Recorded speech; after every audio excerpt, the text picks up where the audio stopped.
এবার আবারও ব্রাহ্মণবাড়িয়া যেতে চাচ্ছি, যেটা আমাদের সংযুক্তি স্থাপন করতে পারছিলাম না, এবার সংযুক্তি স্থাপন করতে পেরেছি। সেখানে আছেন আমাদের সহকর্মী মেহেদী নূর পরশ। পরশ, শুনতে পাচ্ছেন নিশ্চয়ই আমাকে?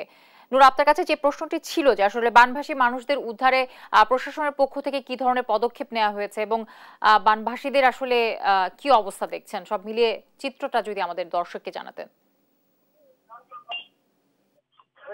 হ্যাঁ, যদি ভারতীয় পাহাড়ি ডলে ও ভারী বর্ষণে ব্রাহ্মণবাড়িয়া সীমান্তবর্তী 18 উপজেলায় ইতিমধ্যে পানি কিন্তু বৃদ্ধি পাচ্ছে। পাশাপাশি সীমান্তবর্তী আরেকটি উপজেলা রয়েছে কসবা উপজেলা, এখানে কিন্তু একটি গ্রামে একটি ইউনিয়নে পানি প্রবেশ করেছে।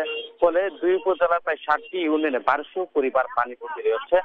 ইতিমধ্যে জেলা প্রশাসনের পক্ষ থেকে তারা বিভিন্ন কার্যক্রম হাতে নিয়েছেন। কিছুক্ষণ আগে জেলা প্রশাসক বিভিন্ন বন্যা দুর্গত এলাকা পরিদর্শন করেছেন। পরিদর্শন করে আমাদের জানিয়েছেন যে ইতিমধ্যে তারা 5 লক্ষ টাকা এবং 15 মেট্রিক টন চাল বরাদ্দ করেছেন।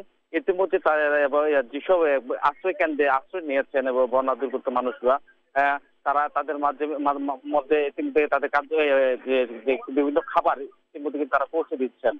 তো পানি উন্নয়ন বোর্ড আমাকে জানিয়েছেন যে হাওড়া নদী এবং রাধিকাংশ বিভিন্ন এই দুইটি নদীর পানি যদি বৃদ্ধি পায় তাহলে কিন্তু নতুন করে আরো বেশ কয়েকটি